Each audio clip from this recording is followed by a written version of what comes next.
Free speech, a hot topic on college campuses, but perhaps for all the wrong reasons. Ann Coulter's speech at Berkeley canceled after students were outraged the conservative commentator was even invited.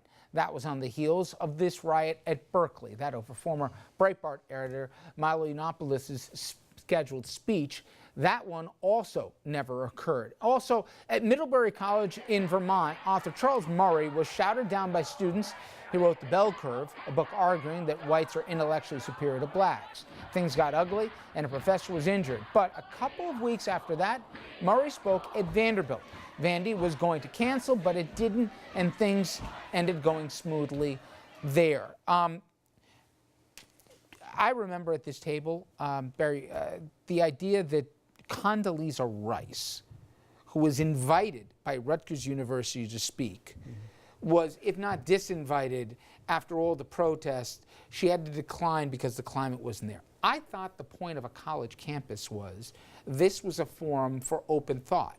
And whether you agree or disagree, this is where you exchanged ideas. And you should, it was the one place where that should be a safe environment. Yeah. Listen, nobody accuses me of being right of Attila Hunt on anything, but it is extremely wrong what I see at certain campuses, this intolerance where a conservative voice can't speak without being afraid of being labeled, you know, extremist or worse. And I don't think it's just a media creation of this thing. I think it's real. Well, I think you have to talk about the recent events in the overall political environment we live in, which is it's hyper-partisan. And I don't think that some of the recent events are really about free speech. It's about privileged speech. You use the words invited by the campus, right? So when you invite a speaker to campus, you as an institution are somehow legitimizing, even if you don't know it, that speaker's point of view. So the question is, if you're doing that as an institution, how are you opening up the dialogue? Because often these are not in dialogue. The person has a platform.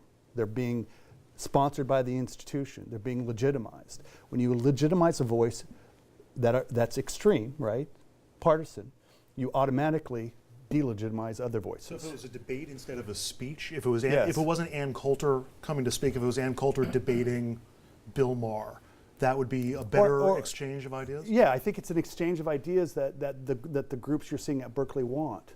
And you know, for instance, on our campus, we often have very well-meaning but extreme right-wing religious groups come on our campus, and we say, look, we believe in free speech. We're going to make room for you on our lawn, but we're going to make it very clear that you're not sanctioned by the institution, and more importantly, we're going to make it clear to our students that they're free to also speak. But it's different when you provide a platform in which other voices aren't heard equally, and I think it's about access. Well, by that same point, her voice wasn't heard equally. I mean, right. I don't think anyone believes that the institution is sanctioning what these speakers are saying, but I think to Richard's point, I think he's spot on in that it's supposed to be a forum where in the United States, but our institutions of higher learning, can we come together and discuss a topic that even you may feel reprehensible towards. And I don't think anyone believes that the institution is sponsoring it. I mean, the college Republicans in Berkeley wanted her. I mean, no one thought it was the college that was inviting her. And, you know, we have become hyper-partisan, but I think, you know, if liberty and democracy is to exist, then the right of free speech should be paramount.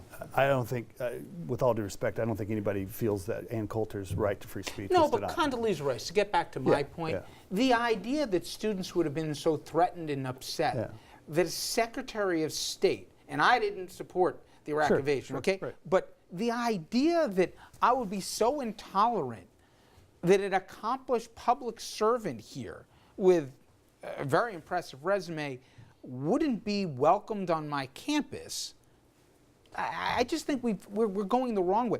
Please, Reverend Wright, if Reverend Wright, okay, spoke at a college campus, I don't think there would be the uproar that we've seen from some of the firebrands on the right. Now, if Ann Coulter came to my campus, you couldn't pay me to go hear her speak. Right.